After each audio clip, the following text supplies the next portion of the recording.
건강한 신앙과 해로운 신앙이라는 말씀의 제목으로 설교 말씀 전하시기에 큰을 내어주시기 바랍니다.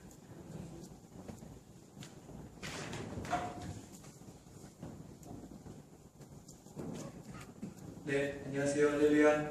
네. 저 기억하시죠? 네, 이 정도는 기억하시죠, 저희? 아무리 그냥 바쁜 삶이지만 그래도 제가 작년에 왔었죠. 저 너무 감사드리고 사실 이후에 저희 성화교회에서 저희 그런 미디어 사역들도 이제 후원해 주시고 하셔서 감사한 마음으로 또 열심히 사역을 하고 있습니다. 제가 이단과 사회비를 다루다 보니까 지난번에 와서도 말씀을 드렸지만 소송이 참 많아요. 제가 작년 한 해 제 단한 소송이 8건인데 저 올해까지 계속 넘어오면서 저 2개가 당연히 제가 이겨서 끝났고 6개 정도 감당을 하고 있고 여러 가지 일들 가운데서도 이렇게 기도해 주시고 후원해 주시는 또 교회 너무 감사드리고 제가 오늘 감사한 마음을 가지고 왔다는 말씀을 좀 전해드리면서 제가 오늘 여러분들과 같이 나누고 싶은 얘기는 종교 중독에 대한 이야기인데요. 여러분 혹시 성도님들 종교 중독, 종교가 중독될 수 있는가? 라는 것을 혹시 생각해 보신 적 있거나 혹시 종교 중독이라는 것을 들어보신 분들이 계십니까? 네. 대부분 거의 다 못 들어보셨을 수도 있습니다. 그러니까 사실 이 중독의 문제에 대해서 많은 학자들이 연구를 하지만 이 종교가 중독이 될 수 있는가에 대해서는 대부분 한 1990년대부터 학자들이 활발하게 이제 논의를 하기 시작했지만 이 문제를 뭐 뚜렷하게 답을 내리거나 명시적으로 답을 내리거나 그런 문제는 아니고 계속해서 사람들의 사례를 모으고 제가 좀 더 설명드린 이 종교에 심각하게 중독되어 있던 사람들의 어떤 특징들이 나타나는가? 이제 오늘 말씀해 주신 건강한 신앙과 해로운 신앙인데 결국 이 해로운 신앙이 종교 중독인데 이런 것들을 바라보면서 우리가 어떻게 하나님 앞에서 건강한 신앙을 좀 하면서 살아갈 수 있을까에 대해서 좀 생각을 해보고자 하는 건데요. 아직까지 물론 감이 잘 안 잡히실 거예요. 이 종교 중독이라는 것이 과연 무엇인가? 일단 종교 중독이라는 걸 머릿속에서 벗어버리시고요. 이 중독의 문제에 대해서 한번 좀 생각해 보기 원하는데요. 사실 중독이라는 것이 굉장히 심각합니다. 현 세대에. 왜냐하면 우리나라의 알코올 중독자에 여러분 빠져있는 사람이 대략 몇 명 정도 되냐면 200만 명 정도라고 봐요. 알코올 중독자에 빠져있는 보건복지부 통계입니다. 알코올 중독자에 빠져있는 사람이 200만 명 이상. 그 다음에 도박 중독에 빠져있는 사람도 역시 200만 명 이상입니다. 그리고 성중독이라고 했죠. 성중독에 빠져있는 사람이 물론 200만 명 이상 정도 된다고 해요. 물론 알코올 중독에 빠져있으면서 도박 중독에 빠져있는 중첩적인 사람들이 있겠죠. 근데 이런 5대 중독, 3대 중독, 4대 중독, 5대 중독, 알코올 중독, 도박 중독, 스마트폰이나 성중독 이런 것들을 합치면 결국 중독에 빠져있는 사람이 우리나라에 적어도 한 1000만 명 정도는 될 것이다 라고 이야기를 해요. 문제는 뭐냐면 중독의 특성은 뭐냐면 본인이 중독자라는 걸 절대로 인정하지 않는다는 겁니다. 그게 중독자의 특징이에요. 중독자의 특징은 내가 중독이다라는 사실을 절대로 인정하지 않습니다. 그래서 중독자를 회복시키는데 너는 중독자야라는 걸 인지시키는 게 굉장히 중요하고 힘든 작업이거든요. 근데 결국에는 한 1000만 명 정도가 직간접적으로 중독의 영향을 받고 있고 그리고 중독자의 삶이라는 것은 이 중독자 혼자만 문제가 아니라 예를 들어서 가정에 알코올 중독자 한 명 있으면 그 알코올 중독자 한 명 때문에 모든 가정이 힘들잖아요. 그러니까 여러분 1000만 명의 중독자가 있으면 지금 우리나라가 이 중독 문제 때문에 굉장히 심각하게 병들어 있다라고 생각할 수 있습니다. 우리가 교회 역사를 돌아보고 세상의 역사를 좀 돌아봤을 때 사단이 계속해서 교회를 무너뜨리고 성도들을 무너뜨리고 사람들의 삶을 피폐하게 했던 여러 가지 방법들, 우리를 공격했던 여러 가지 방법들이 있는 것 같아요, 시대마다.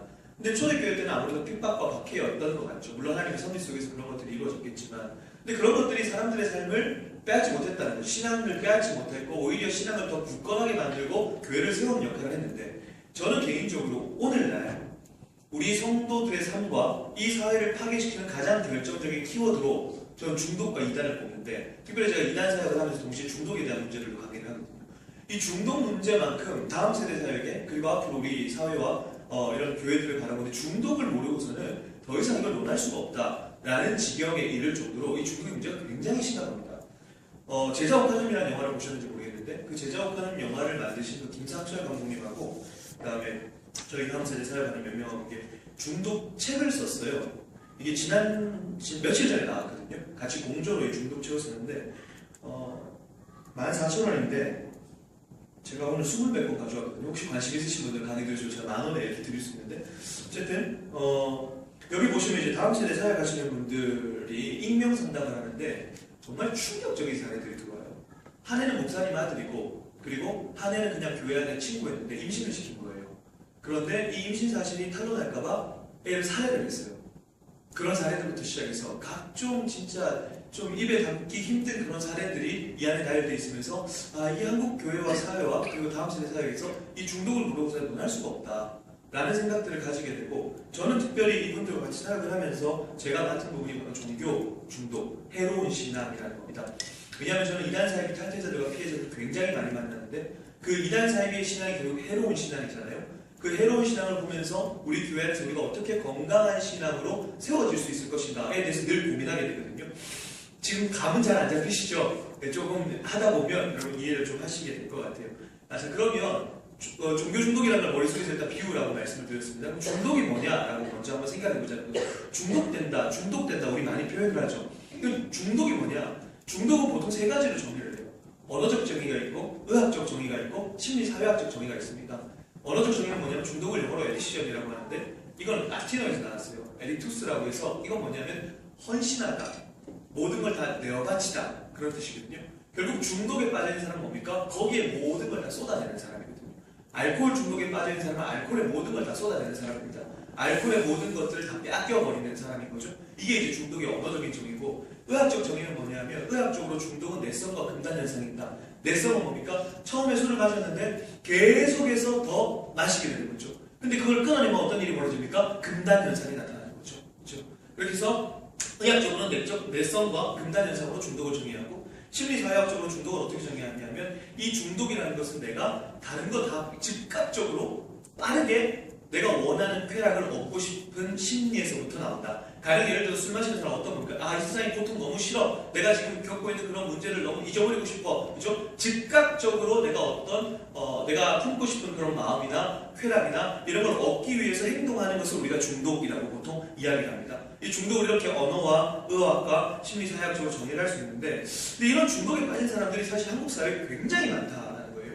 2013년도에 EBS에서 이런 방송이 나왔습니다. 1부는 이제 엄마는 알코올 중독자, 그 다음에 2부는 청소년들의 술 문제에 대해서 다큐멘터리가 나왔었는데 이게 굉장히 좀 충격적인 내용들이 많이 들어왔어요. 특별히 1부 이 엄마는 알코올 중독자 이 방송에서 여러분 우리나라의 여성들이 밤에 남편도 자고 그 다음에 아이들도 자고 여성들이 혼자서 주방에서 시어머니와의 갈등, 시댁과의 갈등과 남편과의 불화 때문에 밤에 혼자서 주방에서 술을 마시는 사람들을 키친 드렁크라고 부릅니다.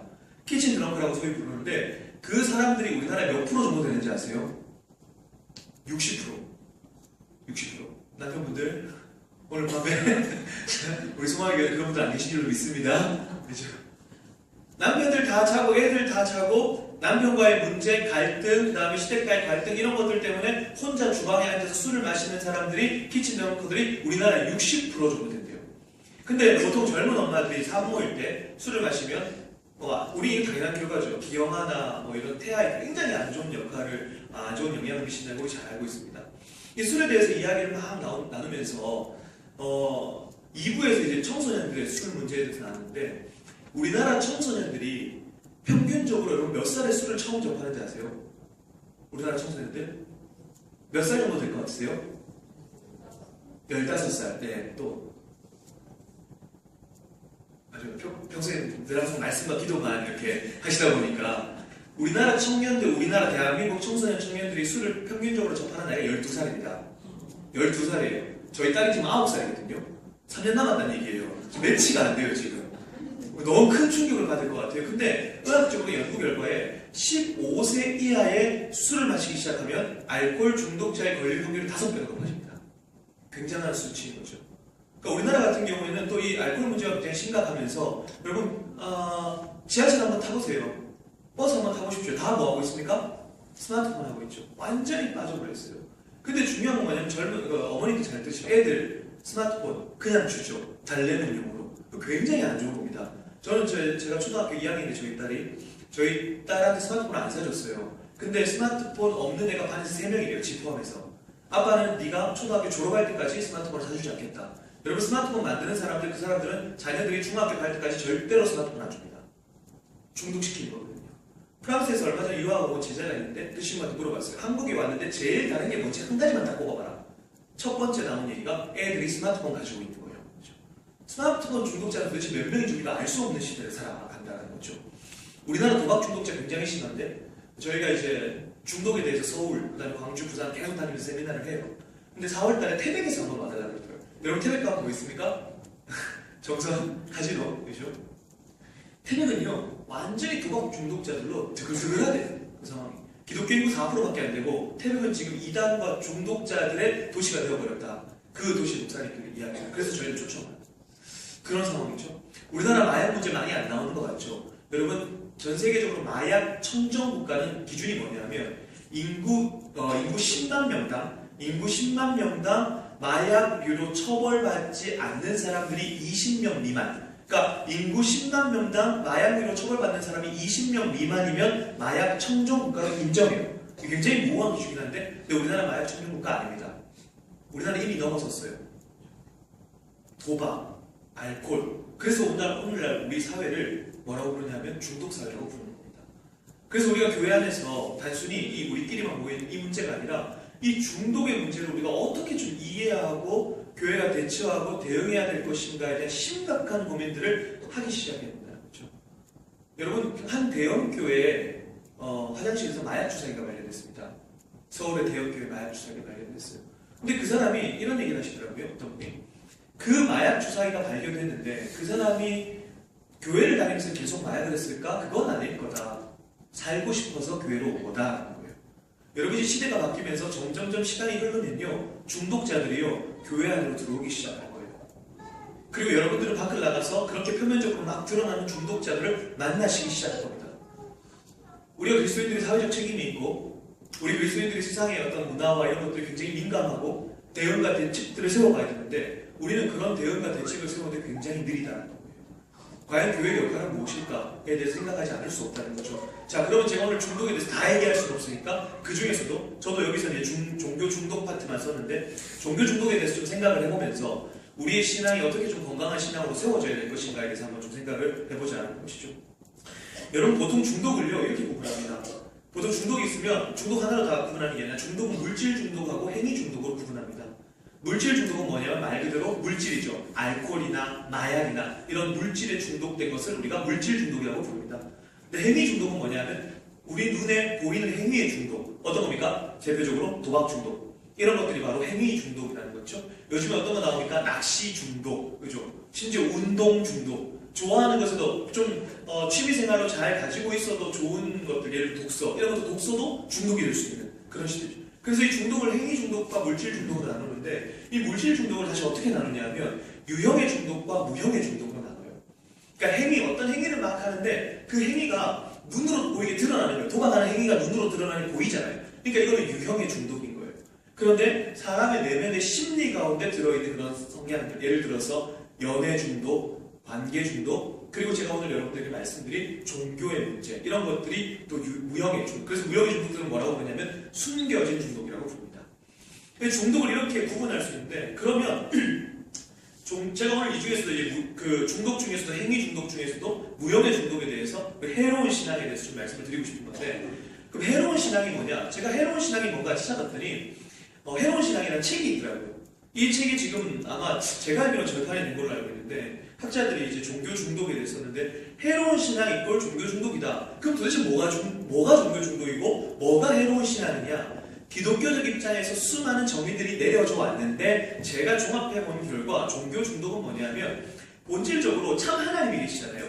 근데 우리의 신앙의 행위와 종교 행위 뭐예요? 이 참 하나님을 섬기는 거예요. 그런데 이 참 하나님을 섬기는 것을 잊어버리고 다른 종교적인 행위나 활동이나 교회에 오는 이유가 쉽게 얘기하면 교회에 오고 하나님 앞에 예배드리는 그 행위가 그죠? 하나님 때문이 아니라 다른 것으로 대체가 된 상태. 쉽게 예를 들면 이스라엘 백성들이 출애굽을 했는데 모세가 눈에 보이지 않자 출애굽기 32장에 뭘 세웠습니까? 금송아지를 세웠잖아요. 금송아지를 세워놓고 그걸 송아지라고 생겼습니까? 그렇지 않습니다. 성경을 잘 보면 이 이스라엘 얘네들이 아니라 이스라엘 백성들이 금송아지를 세워놓고 이게 뭡니까? 하나님이라고 했어요. 종교 중독자의 전형적인 모습이라는 거죠. 참 하나님을 섬기지 못하고 왜곡된 하나님을 섬기고 있고, 혹은 내 신앙의 동력과 내 신앙의 원동력, 쉽게 얘기하면 오늘 나를 교회로 오는 발걸음, 내가 오늘 교회로 왔는데 내가 교회로 오는 발걸음과 발걸음을 인도하는 것이 과연 무엇이었는가? 나는 오늘 예배를 드렸는데 정말 나는 하나님 때문에 예배를 드렸는가? 라는 것에 대해서 우리가 생각해 볼 필요가 있다는 거죠. 오늘날 수많은 사람들이 교회를 10년, 20년, 30년 다니다 보면 어떻게 합니까? 예수 그리스도의 구속의 은혜, 대속의 십자가 다 알아요. 너무 잘 아는 거예요. 근데 그게 본질인데 그런 걸 얘기하면 이제 지루하다. 그렇죠? 다른 거 없나? 다른 거 없나? 그래서 교회에 오는 이유가 그런 하나님에 대한 참 만족과 정말 하나님을 바라보는 신앙이 아니라 뭐예요? 관계 때문에 교회에 오는 거예요. 내가 교회에 맡은 어떤 직분 때문에 마지 못해서 교회에 오는 거예요. 혹시 오늘 내가 지금 교회에 오는데 예배 가기 싫은데, 내가 오늘 맡은 직분이 있는데, 내가 오늘 기도 담당의 순서인데, 내가 오늘 찬양 인도를 해야 되는데, 그렇죠? 그러면 우리의 신앙은 다시 한번 점검해 볼 필요가 있다는 겁니다. 그래서 종교 중독에 대해서 이야기할 때 그런 분이 있어요. 그냥 예를 들어서 교회 안에 찬양팀이 있다, 이분들을 얘기하는 게 아니라 찬양팀이 있다. 그러면 반주가 있어요. 반주자들이 있는데 이런 걸 해보는 거죠. 반주자들로 하여금 이 반주자들이 반주 행위를 그치고 못하게 해요. 교회에서 단순히 예배만 드리라 그러면 어떤 청년들 같은 경우는 그걸 못 견뎌하는 애들이 있어요. 내가 이 반주하는 것 때문에 교회에 오는 거예요. 반주하는 것 때문에. 그래서 그 행위를 못하게 하면 뭐예요? 교회를 떠나버립니다. 그렇죠? 그는 참 하나님을 섬기는 게 아니라 뭡니까? 반주하는 자리가 좋아서 교회로 온다는 거예요. 우리가 해로운 신앙과 건강한 신앙에서 막 얘기를 할 때 진짜 한 가지는 내가 오늘 지금 이 예배 드리러 나오는, 그죠? 나의 마음을 이끈 동력은 무엇인가? 나는 정말 하나님을 사랑하고 오늘 참된 하나님께 예배드리는 그 기쁨과 감사함을 가지고 하나님께서 나에게 주실 그 은혜와 그것들을 사모하면서 교회를 나왔는지, 아니면 아까도 말씀드린 것처럼 나의 직분과 사람들의 관계와 체면과 이런 것들 때문에 지금 이 자리에 앉아있는가? 라는 부분들을 좀 생각해 볼 필요가 있다는 거죠. 그게 건강한 신앙과 해로운 신앙의 차이점이라는 겁니다. 그래서 학자들이 종교 중독에 대해서 이런 정의들을 많이 내렸어요. 제가 좀 읽어드리면 아까 이 해로운 신앙이라는 책을 쓴 스티븐 아토몬과 잭 펠턴이라는 사람이 이렇게 얘기해요. 신이 어떤 분인가 보다는 그들이 어떻게 보는가. 그러니까 하나님이 어떤 분인가에 대한 관심이 없는 거예요. 신앙생활을 하는데 하나님은 어떤 분인가에 대한 관심이 없어요. 여러분 오늘날 청년들이요 교회 비판이라 그러면 진짜 잘합니다. 교회가 어떻고 좋다고 막 얘기해요. 막 칩 튀기면서 2시간 3시간 교회 비판합니다. 근데 하나님에 대해서 얘기해볼래? 구원에 대해서 얘기해볼래? 계시에 대해서 얘기해볼래? 성경에 대해서 얘기해볼래? 꿀먹은 멍하니가 되는 거예요. 제가 그때 말씀드렸는지 모르겠지만 학원 복음화에 대해서 조사를 했는데 내가 크리스찬이야? 내가 기독교인이야? 라고 얘기하면서 일주일 동안 성경을 한 장도 안 읽는 청년들이 여러분 50%입니다. 그러니까 하나님을 왜곡되게 이해하기 시작하는 거예요. 성경은, 기독교는 계시의 종교잖아요. 하나님께서 우리에게 자신을 알려주셔야 우리가 하나님을 알 수 있습니다. 먼저 우리가 하나님을 알 수 없잖아요. 그러니까 하나님은 구약시대에 자신을 직접 보이시기도 하시고 음성을 들려주시기도 하시고 여러 가지 자신의 어떤 특별한 계시의 방편으로 자신을 사람들에게 알려주셨어요. 그런데 오늘날 하나님께서 음성을 들려주시거나 갑자기 뭘 보여주시는 게 아니라 오늘날 우리에게 나타내신 하나님 자신을 나타내신 게 있어요. 이게 뭡니까? 성경이라는 거죠. 그러니까 우리는 성경을 통해서 하나님을 발견해야 되는데 사람들이 자신의 경험을 통해서 하나님을 발견해요. 자신의 생각으로 하나님을 만들어내요. 내가 지금까지 이렇게 신앙생활을 해왔으니까 하나님 이런 분일 거야 라고 하나님을 만들어낸다는 말입니다. 종교 중독자의 특징, 하나님을 만들어냅니다. 이스라엘 백성들이 금송아지 우상을 만든 것처럼요. 만들어버린다는 거죠. 기독교에서 종교 중독이란 신을 섬기지 않고 하나님, 참된 하나님에 대한 지식과 개념이 없는 거예요. 그리고 성경이나 기독교 안에서 활동이나 교리 등 하나님 외의 것에 지나치게 집중하는 것들을 우리가 종교중독자라고 본다는 거죠. 종교중독자들은 과거, 현재, 미래를 직면하는 것을 정보로 여기서 도피처를 찾아간다. 그러니까 제가 좀 이따 자세히 말씀드릴 텐데 신앙생활을 하는 이유가 참된 하나님에 대한 사랑이 아니라 이 종교라는 도피처와 안식처를 찾아온 거예요. 그러니까 참 하나님을 사랑하고 참 하나님께 경배하는 게 아니라 하나님을 이용해서 내가 지금 처한 상황과 환경 그런 것들을 한번 도피해보겠다. 그러니까 하나님을 도구로 이용하는 거죠. 신앙의 도구로. 오늘 수많은 사람들이 그런 신앙생활을 하는 사람이 굉장히 많습니다. 그렇죠? 그럴 때에 참 하나님이 왜곡되고 사람들이 종교 중독에 빠지게 된다는 거죠. 종교적 중독은 탈출의 수단으로 종교를 사용한다. 그러니까 계속 제가 반복적으로 말씀드렸죠. 하나님에 대한 사랑이 아니라 지금 이 상황을 좀 탈출해보고 싶은 거예요. 내가 지금 이 상황을 종교의 힘을 빌어가지고, 그죠? 그러니까 그 중심이 뭐예요? 하나님이 아니라 내가 중심이 되는 거죠. 내가 중심이 되어서 지금 내가 이 처한 상황을 하나님을 이용해서 한번 모면해 보겠다 라고 하는 사고방식을 가지고 신앙생활을 시작하게 된다. 자, 이게 왜 이런 현상이, 종교적으로 왜 이런 현상이 일어나냐면, 자, 두 가지인데, 종교를 마주한 현실에서의 도피처를 인식하는 거죠. 그러니까, 교회를 다니는데, 하나님께서 우리를 선택해 주시고, 우리를 부르시고, 그러니까 일방적으로 하나님께서 우리를 부르신 거에 대한 개념보다는, 내가 하나님을 찾는 거, 내가 하나님을 인식하는 거, 내가 하나님을 이용하는 것, 여기에 더 초점이 맞춰져 있는 거예요. 그래서 이 교회를 통해서, 기독교를 통해서, 하나님이라는 존재를 통해서, 내가 지금 겪고 있는 이 상황에서 한번 탈출해보고 싶다. 마주한 이 현실에서 하나님께서 복 주신다고 하니까 내가 지금 이 가난의 현장에서, 고통의 현장에서, 그죠? 어떻게 해요? 벗어나고 싶다. 라고 하는 마음으로 하나님을 이용하기 시작할 때, 그죠? 해로운 신앙이 되기 시작합니다. 그리고 하나님에 대해서 왜곡되기 시작하죠. 성경에서 하나님을 발견하는 게 아니라 내 경험, 내 철학, 내 생각, 내 사고, 그죠? 그래서 여러분, 성경을 읽지 않으면 하나님에 대한 왜곡된 인식이 발생하게 되고 그것은 결국 우리의 해로운 신앙으로 이어지게 된다는 겁니다. 자, 종교 중독자들에게 나타나는 특징이 있어요. 어떤 특징이 있냐면 이분법이에요. 자, 이게 어떤 거냐면 보십시오. 지금 이 사람은요, 하나님을 내 인식, 내 생각과 내 어떤 판단과 내 철학으로 하나님을 만들었어요. 그러다 보니까 내가 생각하는 하나님 외에 다른 하나님을 이야기하면, 그렇죠? 내 생각 외에 다른 생각을 이야기하면 일단 다 틀린 거예요. 그런 이분법적 사고방식을 가지게 됩니다. 이분법적 사고방식. 그러니까 종교 중독자들의 특징을 뭐라고 하면 정죄가 많고 비판이 많은 사람들이라고 얘기해요. 성경에 그런 사람들이 있습니다. 누굽니까? 바리새인들이죠.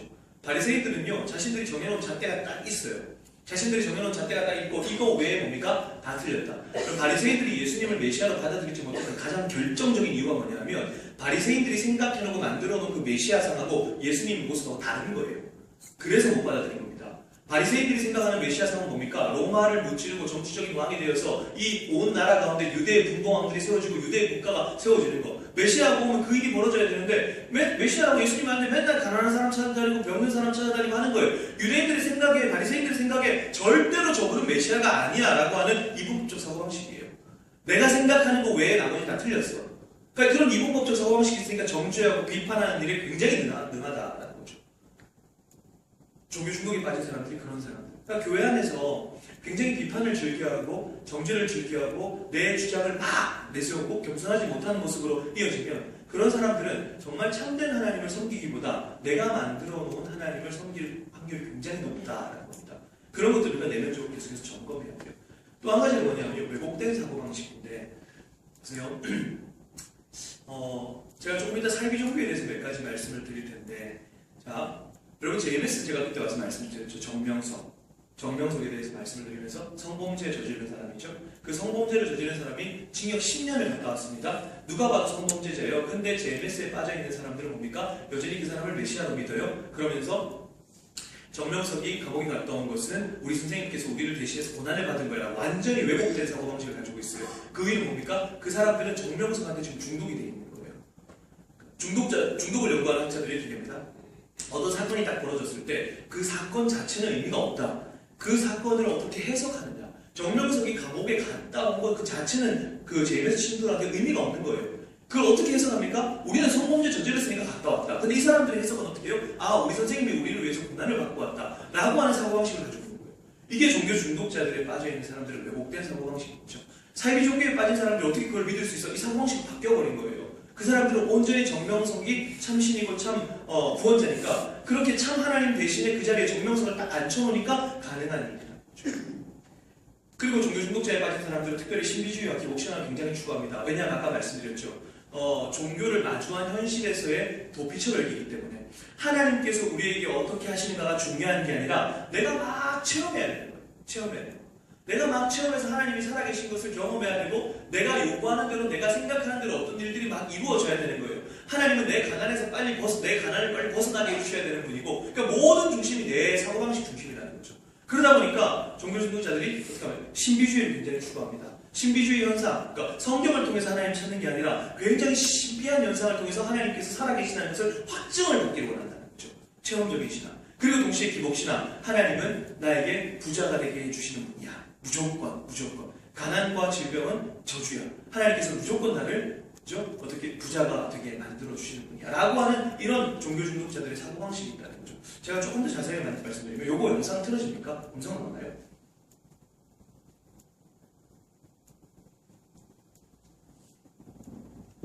영상인데 혹시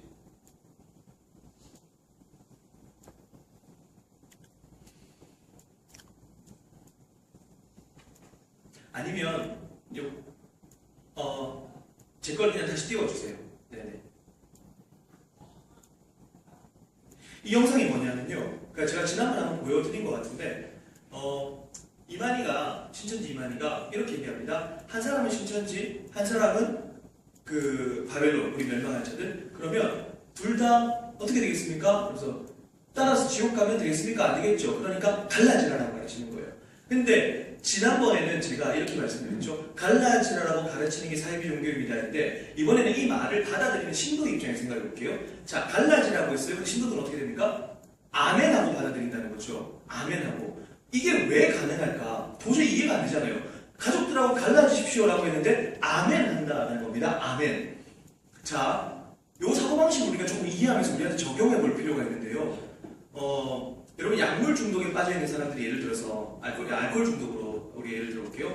처음부터 알코올 중증 중독자가 아닐 거 아닙니까? 처음에는 경증일 거예요. 경증과 중증이 있죠. 가볍고 무거운. 근데 처음 이제 술을 마시기 시작하면서 경증 중독이 있어요. 근데 술을 계속 마시면 어떻게 됩니까? 중증 중독이 되죠. 그러니까 경증에서 중증으로 가는 것은 약물이면 약물을 계속 투여하면 돼요. 그리고 알코올이면 알코올을 계속 투여하면 돼요. 그러면 경증에서 중증으로 간단 말이에요. 그러면 사이비 종교는 처음부터 우리한테 와가지고 갈라지십시오. 우리가 아무도 아멘 안 합니다. 근데 왜 신도들이 아멘 하는가? 이 경증에서 중증 종교 중독자로 가게 만드는 방법이 있는데 그게 바로 여기서 나오는 세뇌라는 거예요. 세뇌. 요걸 잘 생각해보고 우리한테 적용해볼 필요가 있는데 자, 사이비 종교는요 대부분 희소성이라고 해서 희소성 모델을 제시합니다. 희소성은 뭐냐면 구원은 오직 여기 단체밖에 없어. 희소한 거야. 특별히 요한계시록 14만 4천에 구원은 우리 신천지 14만 4천밖에 없어 라고 하는 걸 제시를 해요. 그리고 터널 비전은 뭐냐면 희소한 거죠. 그리고 터널 비전은 뭐냐면 이게 심리학에서 쓰는 용어인데 터널에 들어가면 옆에가 잘 안 보이고 출구만 보인다 라고 해서 출구만 보이도록 만드는 거예요. 그래서 14만 4천만 보도록 만드는 거죠. 주변을 못 보게 합니다. 가족을 못 보게 하고 인터넷을 못 보게 하고 주변의 상황 환경들을 다 차단하는 거예요. 그러면서 14만 4천만 구원받을 거야 라고 하는 희소성 모델을 제시한 다음에 오로지 14만 4천만 계속 주입을 시켜요. 그럼 무슨 현상이 벌어지냐면 두려워져요. 신도들이. 아, 내가 14만 4천 1등이 되면 안 되는데 그렇죠?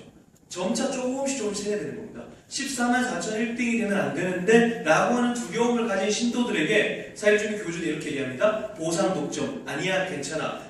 너는 14만 4천 안에 들 수 있어. 내가 너에게 14만 4천 안에 들 수 있는 권세를 줄게. 이게 사회종교의 특징이에요. 그러니까 희소한 구원의 모델을 제시하고 그것만 바라보도록 만들고 거기서 벗어나면 두려워하게 만들고 나만 그것을 줄 수 있다. 그래서 경증 중독자가 중증 중독자가 되듯이 이 종교 중독도 계속 세뇌를 통해 가지고 내가 보상을 독점할 수 있는 존재라고 종교 중독이 딱 되니까 이단 사이비에 빠지면 100% 종교 중독이에요. 왜냐하면 참 하나님이 아니라 교주를 섬기잖아요. 참 하나님을 섬기는 게 아니라 다른 것을 섬기는 것이 종교 중독인데 이단 사이비는 그럼 100% 종교 중독이겠죠. 참 하나님이 아니라 교주를 섬기니까. 근데 그 교주가 갈라지세요라고 할 때 중증 중독자들처럼 아멘이라고 이야기하는 이유는 뭐냐면 이 과정이 있다는 거예요. 이 과정. 세뇌 과정들. 이거 안 틀어주셔도 됩니다. 그냥 제가 PPT 띄워주십니다. 제가 어떤 내용 설명을 드렸으니까요. 자, 그러면 우리가 생각했을 때, 그죠? 이단 사이비에 대해서 이런 마음을, 이런 상황들을 생각했을 때, 그러면 우리의 신앙을 좀 돌아보면서, 그럼 종교 중독하고 건강한 신앙하고 경계선이 뭐냐? 우리가 이런 것들을 바라보면서 우리에게 어떻게 좀 적용을 할 수 있을까에 대해서 좀 생각을 해보자라는 거예요. 그럼 종교 중독과 건강한 신앙의 경계선은 뭐냐면, 저는 두 가지 질문을 던져요. 첫 번째는 뭐냐면, 내 관심사가 지금 하나님입니까? 그죠? 지금 여러분들의 가장 최고의 관심사가 무엇인가? 아까도 말씀드렸지만 오늘 예배를 나오는데 나의 발걸음을 이끈 동력이 무엇인가에 대해서 생각해야 우리가 건강한 신앙으로 계속 우리의 마음을 다잡아갈 수 있다는 거예요. 혹시 오늘 여러분들 중에, 성도님들 중에 저도 그렇지만 우리가 교회에 나오는 발걸음, 우리가 교회에 나오는 동력이 하나님이 아니라 다른 것이라고 그거 분명히 잘못된 겁니다. 하나님 때문에 교회 온 것이 아니라 하나님 참되신 그 삼위일체 하나님 앞에 예배드리기 위해서 교회 나온 것이 아니라 관계 때문에 나왔다, 체면 때문에 나왔다, 아니면 내가 맡아야 될 직분 때문에 나왔다. 굉장히 해로운 신앙입니다. 그렇게 우리를 자가점검해보자는 거죠. 정말 나는 하나님 때문에 이 자리에 나와 있는가? 그렇죠. 그리고 두 번째는 뭐냐면 삶과 인격의 변화가 있는가? 성화라는 거죠. 종교 중독자들에게는요, 그죠? 관심사도 하나님이 아니고 성화의 삶도 없습니다. 바리새인들한테 무슨 성화의 삶이 있습니까? 비판하고 정죄하기를 즐겨하는 사람들한테 무슨 성화의 삶이 있습니까? 이단 사이에 빠지는 사람들한테 무슨 성화의 삶이 있습니까? 오로지 그냥 세뇌되어서 자신들만 바라보는 삶이죠. 정말 우리의 신앙이 건강하고 해로운 신앙이 아니라 종교 중독이 아니라 건강한 신앙으로 살아가는 표지는 뭐냐면 우리의 삶에 인격의 변화가 있는가? 성화의 삶을 살아가고 있는가? 보통 옛날에 그런 얘기 많이 했죠. 칭의는 있을 수 있지만 성화까지는 없을 수도 있다 라고 하는 미국에서 어떤 여러 가지 이야기들이 있어요. 그렇지 않습니다. 칭의는 반드시 뭘 불러옵니까? 성화. 사람들마다 차이는 있겠지만 나의 삶과 나의 인격이 계속해서 그리스도를 닮아가는 모습으로 조금씩 변화되는 것이 있는가에 대한 자가점검을 여러분 반드시 하셔야 됩니다. 그래야 우리가 해로운 신앙에 빠지지 않고 건강한 신앙으로 살아갈 수 있다는 것이죠. 종교 중독자에 빠진 사람들의 공통점에 대해서 학자들이 연구를 했어요. 근데 저는 이 얘기를 드리면서 조금 도전을 드리는데 종교 중독에 빠진 사람들, 특별히 이단 사이비에 빠진 사람들, 그런 사람들의 어떤 탈퇴자들을 모아놓고 한번 연구를 해가지고 대충 발표한 게 있는데 종교 중독에 빠진 사람들, 특별히 이단 사이비에 빠진 사람들의 공통점은 뭐냐면 엄한 부모 밑에 자랐거나 학대 피해자들이 많았다는 거예요. 근데 여러분 중독의 연구 결과에 따르면 예를 들어서 굉장히 엄한 부모 밑에서 자랐어요. 학대 피해를 받으면서 자랐어요. 근데 이 사람이 성인이 되어서 자유가 주어졌을 때 오히려 그런 소위 말하는 카리스마적 행태를 보이는 사람들한테 더 잘 굴복합니다. 성장 환경 그게 굉장히 중요해요. 그래서 그 사람들이 어떤 삶의 자유가 주어지면 오히려 더 이런 것들을 벗어날 것이고 싫어할 것이라고 생각하는데 그렇지 않아요. 어릴 때부터 그렇게 길들여지고 그런 환경이 익숙한 사람들이기 때문에 그런 상처가 치유되지 않은 상태에서 카리스마적으로 굴복시키는 사람들한테 쉽게 굴복당합니다. 그게 엄한 부모 밑에 자랐던 사람, 학대 피해자들의 특징이에요. 학자들의 연구 결과입니다. 자, 그리고 또 한 가지 뭐냐면 실망 경험이나 낮은 자존감. 특별히 굉장히 큰 실망을 겪었거나 부모에게 버림을 당했거나 아니면 부모가 이혼을 했거나 그런 어릴 때 충격적인 어떤 실망 경험을 가지고 있고 그래서 자존감이 굉장히 낮은 사람들이 특별히 이단 사이에 굉장히 많이 갑니다. 자, 그럼 한번 종합해 볼게요, 여러분. 여기서 도전을 드리고 싶은 게 그건데 우리나라 이단 사이에 빠져 있는 사람들이 약 한 80% 정도가 제가 봤을 때 개신교인들이에요. 개신교인들이죠. 근데 엄한 부모나 학대 피해자 밑에서 자라고 실망 경험이 있고 자존감이 굉장히 낮아져 있는 사람들, 물론 이단 사이에 빠진 사람은 100%다 그렇다는 얘기가 아니라 대부분 그런 성향을 가진 사람들이 많은데 자, 그러면 이 사람들이 이단 사이에 빠진 사람들의 80%가 개신교인이다. 그러면 뭡니까? 이 교회 안에서 이 지금 이런 문제들이 해결이 안 됐기 때문에 각자는 거예요. 그 결론이 내려집니다. 교회 안에서 낮아진 그 자존감이 회복되지 못했던 거예요. 교회 안에서 자기 가지고 있던 그 실망 경험과 상처가 회복을 못했다는 겁니다. 교회 안에서 엄한 부모 밑에 자라고 학대 피해를 받고 있던 그 많은 사람들의 상처와 아픔들이 교회 안에서 맨날 꾹꾹 누르고 숨기고, 그죠? 근데 자기 혼자 끙끙 앓다가 이 교회 안에서 공동체 안에서 해결을 못하니까 어디로 갑니까? 사이비가. 왜 사이비로 갑니까? 사이비가 처음부터 그들을 막 하는 게 아니잖아요. 사이비가 그런 특징을 가지고 있잖아요. 첫 번째, 카리스마적이잖아요. 교주가. 굴복시키는 거죠. 그럼 뭡니까? 그리고 밑에 특별히 청년들 같은 경우는 관계를 맺으면서 너 그렇게 힘들었니? 그죠? 우리 안에 들어와라. 소속감을 주는 거죠. 사랑을 주는 거죠. 교회 안에서 받아보지 못했던 그런 사람들과 관계를 걔네들이 거기 가서 맺는 거예요. 그리고 소속감을 주죠. 14만 4천. 이 안에서 구원을 받을 수 있고 넌 선택된 백성이야. 넌 존귀한 자야. 라고 하는 여기서 회복되지 못한 것들을 여기서 제시하는 겁니다. 그러니까 많은 사람들이 어디로 갑니까? 사이비로 가는 거예요. 많은 청년들이 왜 사이비로 가냐고요? 많은 청년들이 왜 교회를 버리고 가정을 버리고 사이비로 가냐고요?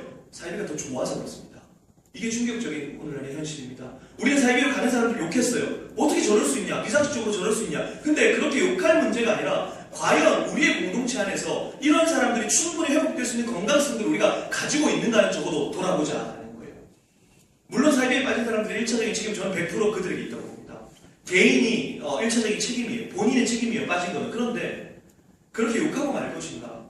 거기에 빠져있는 사람들 80%가 개신교인들이면 우리 교회에서 간 사람들이라면 우리 교회에서는 왜 이런 문제를 있는 사람들을 회복하지 못했지? 라고 하는 반성과 자성이 있어야 되지 않겠습니까? 제가 교단 총회, 한 총회에 취재를 갔는데, 그 전에 이 얘기부터 할게요. 한 애가 설교 방송을 굉장히 열심히 들었대요. 저희 교회 청년인데, 기자예요. 이렇게 친구가 있는데, 평소에 설교 말씀을 그렇게 영상을 통해서 많이 보더래요.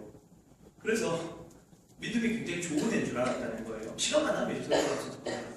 근데 얘가 다른 회사에 유부남하고 말하겠다는 거예요. 어떻게 그럴 수 있지? 이게 맨날 유튜브 보면서 설교 말씀 듣던 애가 어떻게 그럴 수 있지? 그래서 얘가 도저히 이해가 안 돼가지고 그 친구 찾아갔대요. 찾아가서 야, 너 왜 그러냐? 근데 너 평소에 설교 말씀 굉장히 열심히 듣잖아. 근데 걔가 충격적인 고백을 합니다. 뭐라는지 아세요?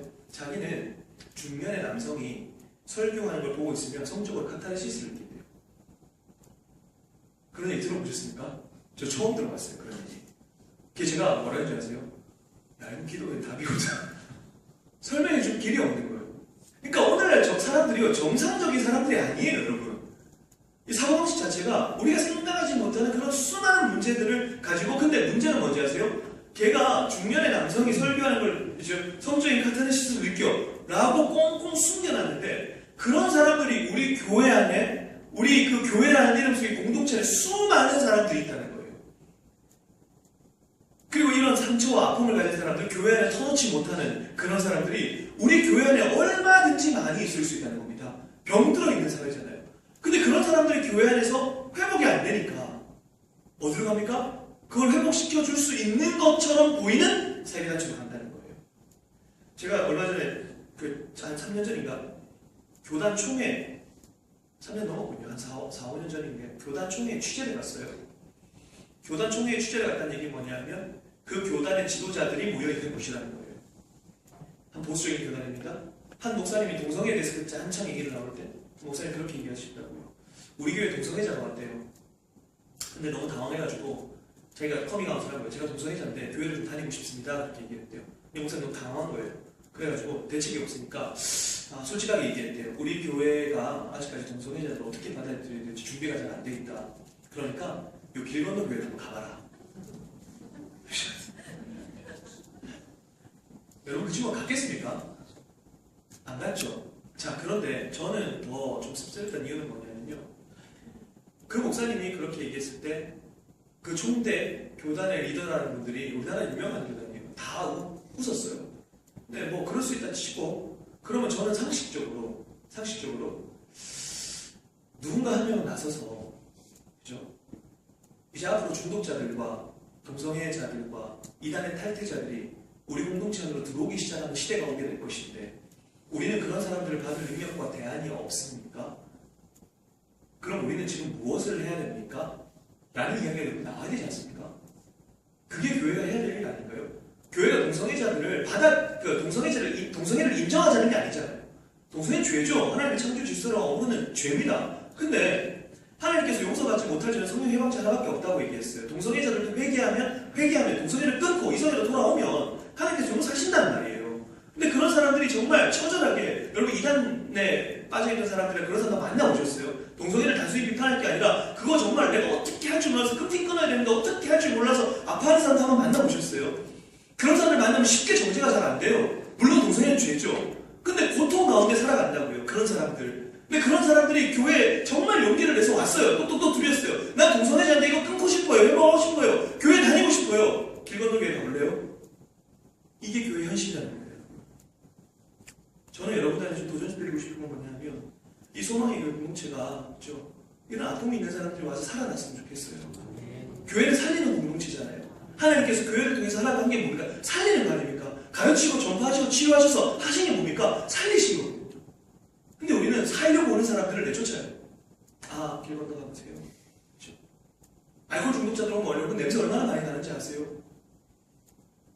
냄새 난다. 나가주세요. 이런 부분들에 대해서 우리가 고민하지 않으면요, 이 중독의 문제는 굉장히 우리 교회를 힘들게 할 겁니다. 그렇죠? 저는 죄송한 표현이지만 우리가 건강한 신앙과 해로운 신앙에 대해서 이야기를 할 때 한 가지 좀 짚고 넘어가는 게 있어요. 제가 이제 중독사역이 종교 중독에 관한 세미나를 하다 보니까 목회자분들이 많이 오세요. 그래서 이제 목회자, 저도 목사니까 뭐 이제는 연차 별로 들도 하지만 그러니까 꼭 이런 얘기를 해요. 종교 중독자를 양산하는 목회자가 없는가? 그렇죠? 그건 뭐냐면 덮어놓고 계속해서 아멘을 강요한다거나 사람들로 하여금 생각하지 못하게 하고 성경을 스스로 읽고 해석하는 능력을 키워주는 게 아니라 하나님의 뜻을 빙자해서 내가 얘기하는 게 다 맞으니까 이것만 보면 된다 라고 설교하는 그런 사람들이 굉장히 많다는 거예요. 여러분 가나안 성도라고 있죠. 가나안이 뭐냐면 거꾸로 하면 안 나가거든요. 교회는 안 나가겠다. 근데 하나님 믿는다. 교회는 안 나간다. 하나님 믿는다. 물론 잘못된 겁니다. 성경은 교회의 공동체성, 신앙의 공동체성에 대해서 절대로 간과하지 않습니다. 그게 잘못된 거예요. 근데 여러분 그런 사람들을 정죄하기 이전에 아까 말씀드렸잖아요. 동성애자 그런 사람 정죄하기 이전에 이단 들어간 사람 정죄하기 이전에 걔네들이 왜 교회를 떠났을까? 우리는 이런 생각들을 해봐야 됩니다. 저는 반대로 생각했어요. 가난한 성도를 여러분 만나보셨어요? 단순히 너 교회 안 나오고 어떻게 하나님 믿을 수 있어? 이렇게 비판한 게 아니라 수많은 가난한 성도를 만나보셨습니까? 저는 만나봤어요. 많은 대화를 했습니다. 걔네들요 신앙에 대해서 굉장히 진지하게 고민합니다. 근데 교회 안에 상처받고 목회자에게 상처받고 그죠? 말도 안 되는 이야기인데 그냥 아멘하라 그러고 그러다 보니까 걔네들 교회에서 탈출한 거예요. 그런 애들 다시 교회로 와야 되잖아요. 나간 게 잘못된 게 나간 거 물론 교회를 떠난 거 잘못된 겁니다. 근데 다시 와야 되지 않습니까? 근데 우리 교회 오늘날 교회는 뭡니까? 그냥 욕하고 간다는 거예요. 그런 사람들이 어떻게 회복될 수 있을까에 대한 고민들을 우리가 하기 시작했던 겁니다. 종교 중독자에 대한 양산하는 목회자들, 그러니까 오카노 목사님께서 그런 말씀하셨어요.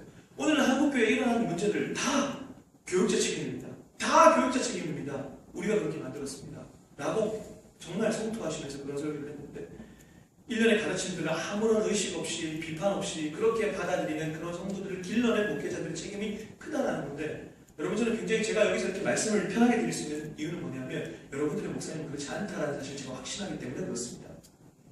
아멘. 할렐루야.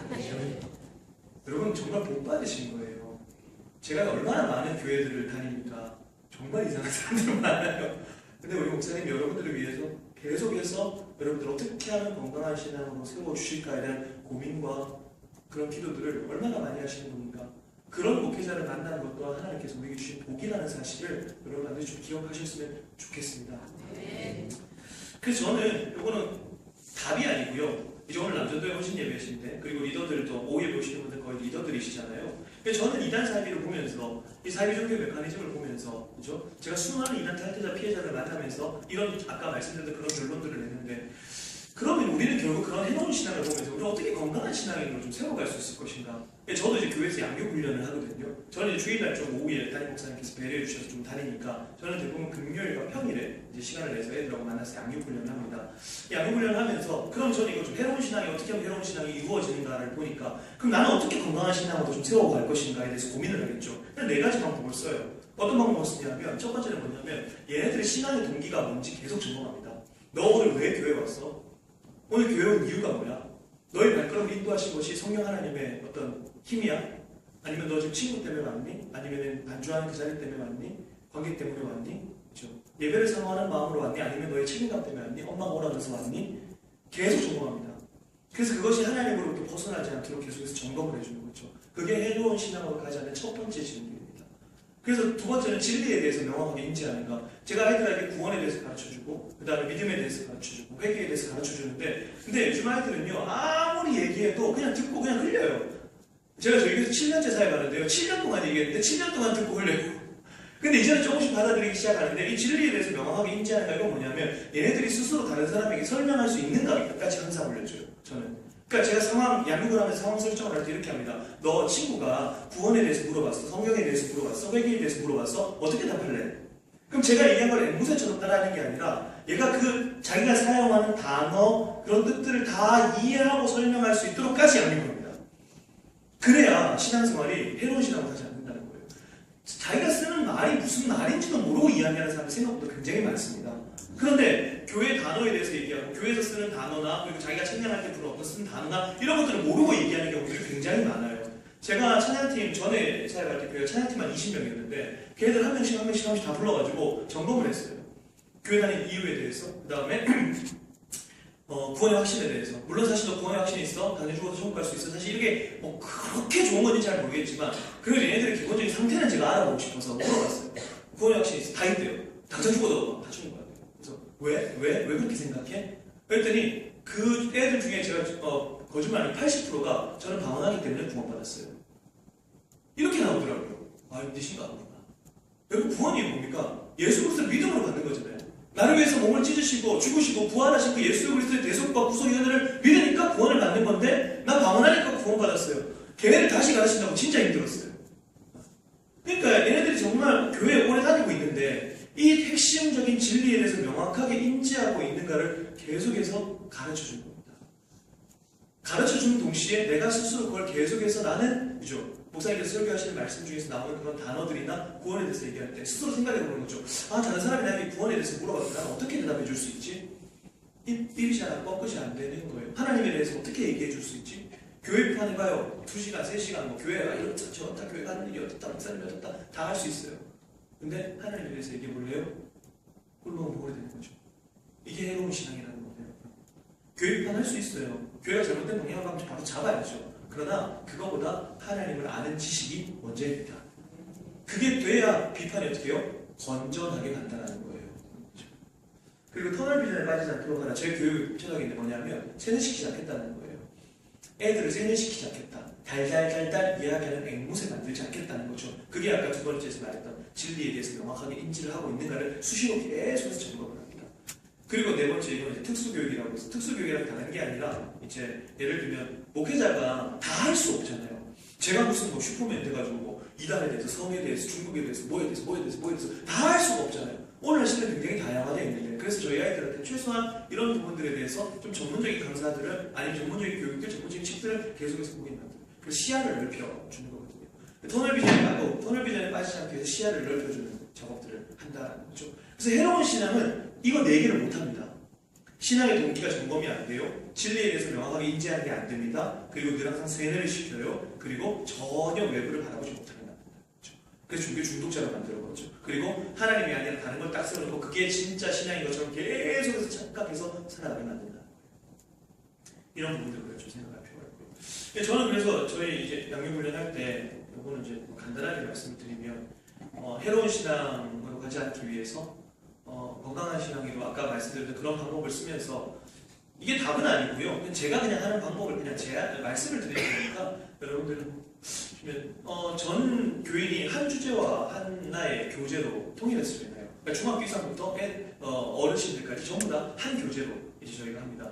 그래서 주제를 딱 정해요. 저희는 이번에 양육훈련 주제가 40주 동안 이제 진행하는데 40주를 하는데 라이프 스타일을 바꾸는 양육훈련, 의, 진리, 거룩함 이렇게 해서 현수막에 딱 크게 가지고 교회에다 빵 붙여놨어요. 담임 목사님께서 주일 오후는 제가 마음대로 다 나가도 나머지 양육훈련만큼은 당신이 좀 책임져주면 좋겠다. 정권을 다 주신 거예요. 주제 정하고 다 한번 해봐라 하고 싶은 대로. 알겠습니다. 그러면서 라이프 스타일을 바꾸는 양육훈련. 저희는 누가 찔러도 이 양육훈련을 왜 하냐 우리의 삶을 바꾼다. 그렇죠? 성경 공부하는 게 아니라 우리의 삶을 바꾼다. 그래서 전 교회가 한 교재와 한 주제로 훈련을 하면서 모든 훈련의 중심에는 말씀과 기도가 있는 거예요. 말씀. 왜곡된 하나님에 대한 인식을 가지지 않게 하기 위해서. 그래서 저희는 팀별로 다 카톡창이 있어요. 그리고 교육팀, 사역팀 다 카톡창 만들어가지고 아침에 무조건 컴퓨터에 다 올리게 합니다. 장모님들도 다 하시고, 그 다음에 저도 교육자니까 저도 해야죠. 저는 아침에 A4 한 페이지씩 매일 올립니다. 말씀 묵상하는 거. 너무 힘들어요, 솔직히. 가끔씩 좀 줄여서 하고 싶은데 이런 생각이 들지만, 그래도 이왕 하기로 한번 40주 해보자. 막 하는 거예요. 그러면 같이 성도들도 같이 올리고 그 카톡창에서 활발하게 이루어지는 것이죠. 그 말씀을 계속해서 강조하는 이유는 뭡니까? 하나님이 말씀을 통해서 우리에게 계시하셨기 때문에 그 말씀을 놓치면 우리가 하나님을 왜곡시킨다. 그렇죠? 그래서 교사들한테 늘 얘기합니다. 교사들한테 아이들한테 강의할 때, 아이들한테 이야기할 때, 아이들이 뭔가 질문을 했을 때 절대로 교사는 하나님께서 우리 생각을 가르쳐주라고 세워준 교사가 아닙니다. 이게 뭐예요? 라고 물어봤을 때 내 생각엔 말이야 우리가 할 수 있는 최악의 대답이다 라고 얘기합니다. 우리가 뭘로 얘기해야 됩니까? 아이들이 뭔가 물어봤을 때 성경에는 하나님 말씀에는 하나님께서 우리를 교사로 세우시고 사람들을 양육하게 하시고 사람들의 지도자로 세우신 이유는 뭐냐면 우리를 통해서 어떻게 해요? 하나님의 말씀을 가르쳐주라는 거예요. 근데 내 생각을 얘기하는 거예요. 내 철학을 이야기하는 거예요. 우리 청년 하나가요. 미치겠어요. 걔 때문에 지금 죽을 것 같아요. 자꾸 사고를 쳐가지고 주일날 오후에 같이 우리가 봉사하고 교제하자 이런 얘기를 좀 했더니 갑자기 걔가 장모님 아들인데 난 이거 왜 해야 되는지 모르겠어요. 물을 다 흘리는 거예요. 그래서 주일날 오후에 봉사활동 나가는 거 이런 거 못하겠다. 자기는 애들하고 교제하는 게 더 중요하다고 해서 보드게임 40만 원치를 사왔어요. 교회에다가 상의도 없이 제가 다 갖다 버리지는 못하고 다 갖다 버리면 교회 안 나올 것 같아가지고 그죠? 교회에서 하지 마라. 적절하게 뭐 한두 번 하는 거 정도야 허용하겠지만 그죠? 근데 그렇게 그죠? 그 안에 그 중심에 말씀이 없는 거예요. 그러니까 하나님께서 이웃을 사랑하라고 했는데 교회는 10년, 20년을 다녔는데 왜 이웃을 사랑해야 되는지 모르겠다는 거예요. 좀 충격받았어요. 교회를 20년 다녔는데 왜 이웃을 사랑해야 되는지 모르겠다는 거예요. 왜? 아, 말씀이 없었구나. 그러니까 왜곡된 신앙을 가지고 있었구나. 그걸 다시 잡는 작업들을 하는 거죠. 그래서 적용이 없는 훈련은 없다라고 해서 의미가 없다라고 해서 계속해서 적용점을 찾습니다. 적용점을 찾아서 일주일에 적어도 소그룹 리더들 보통 장로님들이 거의 하시는데 제가 이제 청년들하고 그리고 장로님들하고 같이 양육훈련합니다. 장로님들이 성도님들하고 양육훈련을 합니다. 장로님들한테 부탁을 합니다. 장로님들 결단을 다 하게 하시고 일주일 동안 결단한 것들 월, 수, 목, 금 혹은 월, 수, 금 정도의 문자를 다 보내셔야 됩니다. 매일마다. 계속해서 어떻게 결단했죠? 우리 이렇게 살아가 봅시다. 계속해서 적용할 수 있도록 카톡 다 보내주셔야 됩니다. 계속 강조해요. 좀 힘들어 하시지만 그래도 이것이 우리를 바꾸고 우리를 해로운 신앙이 아니라 하나님 앞에서 건강한 신앙으로 세워가는 작업입니다. 라고 계속 이야기를 하게 되는 거죠. 그리고 수준별로 해석을 하는데 이제 너무 수준이 낮은 것과 좀 이게 수준이 높은 친구 같이 하면 이 깊이 양육이 안 돼요. 그래서 이제 나눠놓으면 이런 방법을 쓰는데 결국 제가 이렇게 말씀드린 이유는 뭐냐면 결국 우리의 신앙이 어떻게 해요? 해로운 신앙, 종교 중독이 아니라 건강한 신앙으로 바꿔가기 위한 작업들인데 여기서 제가 계속해서 강조드리고 싶은 건 이거예요. 첫 번째, 신앙의 동기에 대해서 계속 점검하자. 신앙의 동기. 내가 오늘 교회 온 이유가 뭐냐? 나의 발걸음을 교회로 옮기기 위한 그 동력이 뭐냐? 그게 하나님이 아니라면 우리의 신앙이 해로운 신앙으로 갈 수 있다는 사실을 좀 기억하시면 좋겠습니다. 그래서 결론을 좀 말씀을 드리면 보통 이제 중독자들을 치유함에 있어서 세 가지를 뽑아요. 알코올 중독이든 마약 중독이든 다양한 중독자들을 치유하는 세 가지 방법을 뽑습니다. 첫 번째는 뭐냐면 부인이라는 거예요. 와이프 말고요. 부인. 아까 처음에 서두에 말씀드렸죠. 중독자들은 자기가 중독자라는 사실을 절대로 인정하지 않습니다. 그렇기 때문에 너는 지금 중독에 빠져있고 힘든 상황이야 라는 것을 주변 사람들이 주지시켜주고 인지시켜줘야 돼요. 그래서 교회 안에 그런 사람들이 있다라고 하면 그 가족들이나 공동체가 계속해서 그 사람 때문에 일어나는 여러 가지 안 좋은 일들이나 힘든 일 이런 것들을 상처받지 않도록 계속해서 인지시켜주는 일이 굉장히 중요해요. 그러니까 공동체가 너무 힘든 거예요. 그러니까 쉽게 얘기하면 뭐냐면 그 사람을 끝까지 품어야 된다는 얘기예요. 아까 그 인간 마블이 아니라 보드게임 40만원 사온 인간 제가 품어야 돼요. 걔 어쩔 수 없는 거예요. 이거는 걔 말고 걔한테 영향을 받은 장로님 또 다른 장로님 아들이 있어요. 저는 아직까지 미스터인데 걔가 교회를 왜 나오는지 모르겠어요. 신앙의 동기를 점검한다고 했잖아요. 애들이 교회를 왜 나와? 근데 양육훈련 하자면 양육훈련이 와요. 왜 오는지 모르겠어요 도대체. 우리 기도하자. 저 기도해야 될 필요성은 모르겠어요. 근데 기도해야 하자면 또 와요. 그렇다고 친구 관계가 좋냐? 그렇지도 않아요. 왜 올까? 제가 좋은가? 뭐 이런 생각 되어왔어요. 그건 아닌 것 같고. 근데 그런 인간들이죠. 그렇게 같은 인간들 품어야 돼요. 교회가 끝까지 품어야 돼요.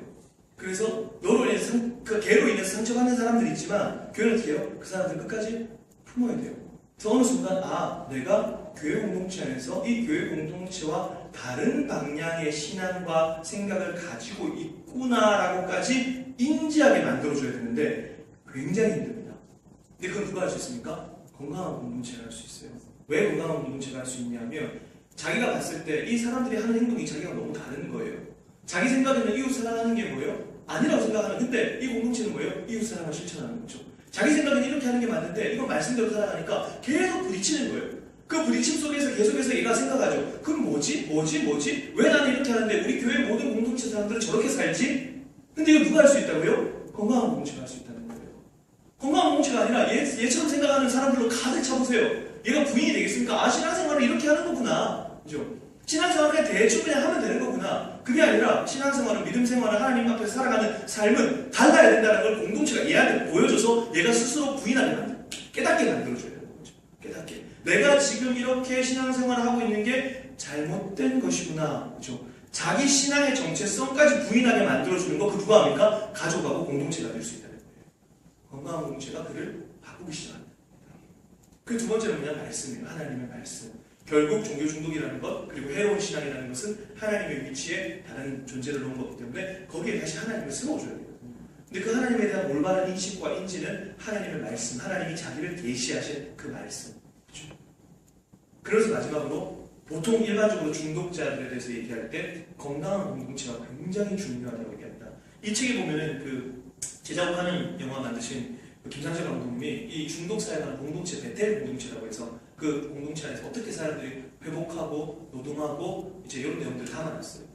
근데 결국에는 이 공동체가 그를 끝까지, 제가 예전에 와서 이단 사회 강의하면서 그런 말씀드렸어요. 이단에 빠진 애가, 그죠? 돌아올 수 있는 방법 중에 한 가지가 뭐냐면 가족이 끝까지 사랑해주는 거예요. 이런 해로운 신앙인들이 결국 우리 공동체에서 회복돼야 되잖아요. 그 수많은 이제 사람들, 여러 가지 문제가 있는 사람들이 우리 공동체 안으로 들어올 거란 말입니다. 회복으로 가야 되잖아요. 그러면 우리 공동체가 건강한 공동체가 됩니다. 그렇죠? 마지막으로 건강한 공동체에 대해서 한 가지만 딱 말씀드려볼게요. 많은 사람들한테 이렇게 얘기합니다. 여러분 건강한 공동체가 뭐라고 생각하세요? 이렇게 얘기하면 이렇게 얘기했어요. 문제가 없는 공동체라고 얘기해요. 여러분 문제가 없으면 건강한 공동체입니까? 제가 봤을 때요. 문제가 없는 공동체가 제일 심각한 공동체예요. 왠지 아십니까? 아무것도 안 하기 때문에 문제가 없는 거예요. 아무것도 안 하기 때문에 문제가 없습니다. 우리가 기본적으로 하나님이라는 존재를 믿지만 살아온 환경이 다 다르고 생각이 다 다르고 철학이 다 달라요. 근데 그걸 맞춰가는 거잖아요. 그 과정에서 교회가 어떤 일을 처리하려고 할 때 문제가 안 생깁니까? 심지어 짜장면 먹자 그러는데 짬뽕 먹는 사람이 생기는데, 그죠? 문제가 안 생기냐는 거, 유교 충돌이 안 일어나냐는 거죠. 여전도에서 떡 해야 되는데 콩떡 하자, 싫다, 백설기 하자, 싸우는 거예요. 별거 아닌데 막 싸우는 겁니다. 이런 문제가 발생해요. 그죠? 근데 건강한 공동체는 뭐, 건강한 여전도는 뭐예요? 아, 그게 백설기도 된다. 근데 해로운 공동체는 뭐예요? 안 된다! 저 콩떡 해야겠다! 싸우고 교회 나가버리는 그 해로운 공동체. 그러니까 건강한 공동체라는 건 뭡니까? 문제가 없는 공동체가 아니고요. 문제가 발생했을 때 해결할 수 있는 공동체죠. 그게 건강한 공동체라는 겁니다. 우리 공동체 안에 중독자가 없을 수 있습니까? 아니에요. 중독자가 있죠. 우리 공동체 숨겨진 중독자, 숨겨진 아픔을 가진 사람들이 있어요. 그리고 이제 앞으로 교회가 부흥하는데 할렐루야, 아멘. 꽉 찰 거잖아요. 이제 좀 있으면, 그죠? 올해 안에 끝나죠. 올해 안에 다 채우시고, 그죠? 아멘. 그럼 이제 수많은 사람들이 몰려올 거란 말이에요. 그럼 그런 사람들이 다 정상적인 사람들이 옵니까? 아니잖아요. 어디서 굴러먹다 이상한 사람들이 올 수도 있어요. 그럼 뭡니까? 우리 공동체가 그런 사람들을 받아줄 수 있는가? 내가 그런 사람들을 품어줄 수 있는가? 근데 그 공동체가 건강하게 세워질 때 회복이 일어난다는 거죠. 힘들어요. 되게 힘들죠. 짜증나고 그 인간들 2명 때문에 지금 너무 힘들어요. 다 흐리고 있고 애들 모아가지고 PC방 데려가고 저 몰래 자기들끼리 단톡 봐가지고 이제 좀 있으면 대학 올라가는데 교수님들한테 수능 따를 때 이렇게 해야 된다고 애들 막 가르치는 거예요. 와 미치겠어요. 걔 때문에 진짜. 둘 다 장모님 아들이에요. 아 미치겠어요 진짜. 근데 어떻게 해요? 품어야죠. 제가 대구 출신인데 대구에서 걔들 맞았을 거예요 저한테. 어떻게 합니까? 품어야죠. 불쌍한 인간들. 그런 성경을 폈는데 예수님이 제자들 가르치는 안 되니까 탄식하는 장면이 나오더라고요. 그러면서 그렇구나. 내가 예수님 앞에 그런 존재구나. 그렇죠? 내가 예수님 앞에 그런 존재구나. 그렇죠? 예수님의 탄식이 나오게 만드는 존재구나. 그렇죠? 그러면서 하나님께서 우리를 그렇게 사랑하셨으니 내가 완전히 죄인이고 에베소서 2장에 본질상 진노의 자녀고 죄 허물로 죽었던 존재인데 우리를 살려주셨잖아요. 그러니까 우리 공동체가 그런 사람들을 품어줄 때 회복이 일어난다. 그렇죠? 그런 마음을 가지고 우리 공동체가 그러한 공동체로 세워지기를. 그래서 이 땅에서 이제 앞으로 제가 오늘 종교 중독에 대해서 해로운 신앙에 대해서 말씀을 드렸지만 수많은 그렇죠? 우리가 예상하지 못했던 다양한 사람들이 교회로 오고 그런 사람들을 만나게 되고 우리 공동체 안에서 여러분 소그룹 안에서 만나게 될 겁니다. 근데 그때 우리가 어떠한 모습으로 그들을 대해야 될 것인가, 우리는 건강한 공동체로서 그들을 맞이할 준비를 하고 있는가에 대한 고민들을 하면서 하나님께서 이 교회와 이 공동체를 아름다운 공동체로, 살리는 공동체로, 회복시켜 주시는 공동체로 세워줄 것을 믿고 확신하면서 강의 마치도록 하겠습니다. 잠깐 기도하고 마치겠습니다. 하나님 감사합니다. 하나님, 이 땅에 수많은 아픔과 고통을 받는 사람들이 있습니다. 그런 사람들이 교회로 올 수 있는데 우리가 그들을 받아줄 준비가 되어 있는지에 대해서 다시 한번 생각해 봅니다. 문제가 없는 공동체가 아무런 문제가 없는 공동체가 건강한 공동체가 아니라 정말 우리 안에 있는 그런 문제들을 해결하면서 건강한 공동체로 세워져 나가길 원합니다. 그러기 위해서 우리 각 사람 한 사람 한 사람이 해로운 신앙인이 아닌 건강한 신앙인으로 세워지길 원합니다. 그 마음의 중심에 관계나 직분이나 체면 때문에 교회로 나오는 것이 아니라 정말 삼위일체 하나님, 그 영광스러운 하나님을 사랑하는 마음으로 가득 찬 자들이 이곳에 모여서 하나님 앞에 예배드릴 때 놀라운 살리는 역사들을 이 교회를 통해서 이루어 주시옵소서. 하나님께서 교회를 향해서 아름답게 계획하시는 일들을 이루어 주시는 것들을 우리가 기대하며 감사하며 살아계신 예수님의 이름으로 기도하옵나이다.